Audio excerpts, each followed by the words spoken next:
Hi. This is my third time doing this because I got interrupted last time and then I stuffed up the first time. But anyway, this is live, by the way. I'm doing live webcam feed. This is my Q&A video where I'm answering questions for anybody and everybody. And because it's live, people are asking me questions while I'm doing this. And for anybody who asks me a question after I finish the video, I'll probably answer it in another one. First of all, everybody admire my panda bear beanie. I love it. I have a lot of beanies. I have them, and before, look, I'm probably going to get a question about them. So, I like beanies and I like hats. I'm a hat and beanie person, and I'll probably wear them more after the shave.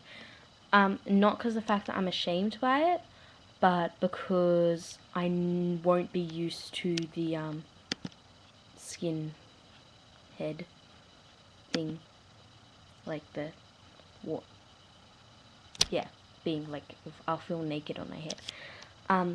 Also, my first question, is from Michael, which is how long will it take for you to get your hair back? First of all, I want to say, I'm not I'm not going down to the skin. I'm not being a skinhead, even though I just said skinhead. Use that as a term. It's just a joke. I'm going to be getting a number 4 or 5, which is about that big. Because I'm going to have a bit of hair. It'll probably be like afro because of how thick my hair is, as you can see. But for me to get my hair back to the length it is now, and if you see my hair is straight, as long as parts can go down halfway down my torso. For it to get back to there, it can take up to 7 years, which is like, wow, I know. But for me to get it back to shoulder length, I think it's like 3 or 4 years. It differentiates between every person because some people's hair grows faster than others. I think my hair grows rather fast. I'm not quite sure. Well, I'll figure it out pretty soon. And it'll differentiate. It could take a few years. It could take a decade. I don't know. Hang on, I just got asked another question. No, I didn't. Never mind. Wrong notification. Anyway, so yeah, that answers that question. It can take a few years. And my next question comes from Tracy through Facebook as well, which was, when are you facing the razor?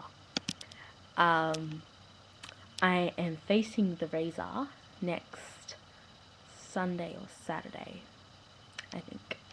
I might, because they do have the official weekend, but I might do it a bit after so I can get more support and more money and fundraise a bit more for these kids. But my goal is Sunday. I am already $500 into my goal. I want to make at least, I'm close to $600. I want to make at least $1,000 and really help some kids. And I'm trying to get up to 2,500. But if I make 1,000, I'm going to be happy. I'm going to be happy with any money I make, but you get my point. Anyway, my next questions come from Bethany, who was asking me a few questions. The first one was, why do you want to shave your head? And to answer that, Beth, is I want to shave my head because I've always wanted to do it, like, not in general, like, ooh, yeah, I want to shave my head. I've wanted to help people, and I wanted to do it in a way that every single day I can look at myself and see that I've done something good. And just giving up something. I love my hair. Like, I know I complain about it all the time because it's so thick and so hard to manage, but I love my long hair. But I would shave it off right now if someone said to me, I will give you $1,000 right now if you shave your head right now, and I will shave it. No questions asked. And yeah, I've had family members die from cancer. I had my grandfather die from myeloma, which is a blood disease, which is like similar to leukemia.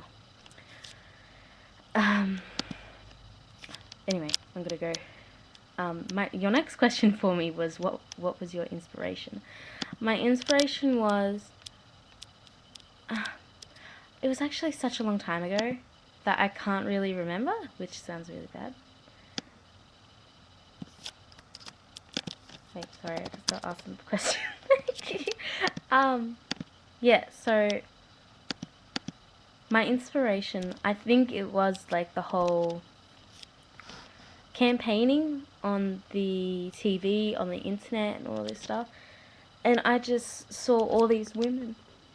There aren't like hundreds of. There isn't a lot of women who do it, but I inspire for someone to give up something that is considered so important, like your hair, to help someone else, and that's what I wanted to do. And I'm sorry if this is moving, but like, yeah, I'm doing this on my laptop. Your next question is, what will you do if you get judged for having no hair? Bullying happens every single day, and I know that, and everyone knows that. Part of being adolescent is facing bullying, and a lot of people know me as I've already gone through bullying. And what's the worst people could say? They can make fun of me for having a shaved head, and so basically they're making fun of me for raising money to help someone else, which isn't going to upset me. I don't care. People have made comments already that I'm crazy, I'm stupid, I'm doing it for attention, but all that matters is that I help people, and what I think of myself, and what my family thinks of me. My family is behind me. My family is proud of me. And that's at the end of the day. At the end of the day, hair grows back, but like, selfishness stays, and giving up on selfishness is a hard thing to do. And in this way, I'm kind of doing that, and I feel like I am. And I'm like really rambling, so I'm just gonna keep moving on. Am I scared? I do get scared. I've actually had, I've had a nightmare where I look absolutely horrible with all my hair comes off, and that I'm a skinhead, and I look horrible, and I've got lumps all over my head, and I do have nightmares about it. I do get scared, but the thought of helping someone else makes it worthwhile, and that's what matters to me. And your next one is, will I wear a wig? I don't want to wear a wig.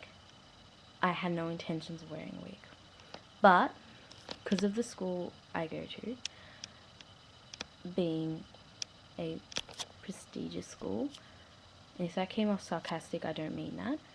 I think my school is a very good school. Whether you guys agree with me or not, that's your opinion. But I will have to wear a wig because it's against the school. It's aesthetically not okay for me to have a shaved head, and go and attend classes with a shaved head. So I will be wearing a wig. For how long, I'm not sure. It depends on how fast my hair grows back. When it's my hair is a respectable length, then I won't have to wear one anymore. But outside of school, when I'm not in my uniform, I will not be wearing a wig. I might wear a wig, like sometimes, just to be silly, or like if I maybe miss my hair a bit. I might wear a wig, but other than that, that's what's going on. My next one comes from my stepsister, actually. Jess, drastic change often brings great emotion. How do you think you will cope with such a drastic change? I honestly don't know. I think I'm going to take it pretty well. When it comes to really big changes, I think I do pretty okay. Actually, like, meeting Drew, he's a drastic change, and I'm pretty sure I did okay. I didn't die or anything, so that was okay. And I think that I might get upset a bit, and like, I'll probably be shocked at when I first see myself with no hair, because all I've ever known is long hair. I've had hair down my whole torso, down to my bum, and I've never had really short hair. I've never had hair shorter than my shoulders. And so it will be a big change for me, and I may get upset. But it's going to be a temporary thing, me being upset. Because I'm going to know at the end of the day that I've helped someone. And see, I'm like got a big grin now. And that's all the questions that I have been sent right now. So I'm going to end this video, and anybody else who wants to ask me any questions, feel free to message me on YouTube if you don't know me personally. Or anybody who does know me personally and is watching this, you can just message me on Facebook. Or if you have my number, you can text me or anything. And I'll answer questions for you. And sponsor me. Help me help kids. Help kids. Help not just kids, help families with leukemia. At the end of the day, that's what matters and counts, right? See you guys.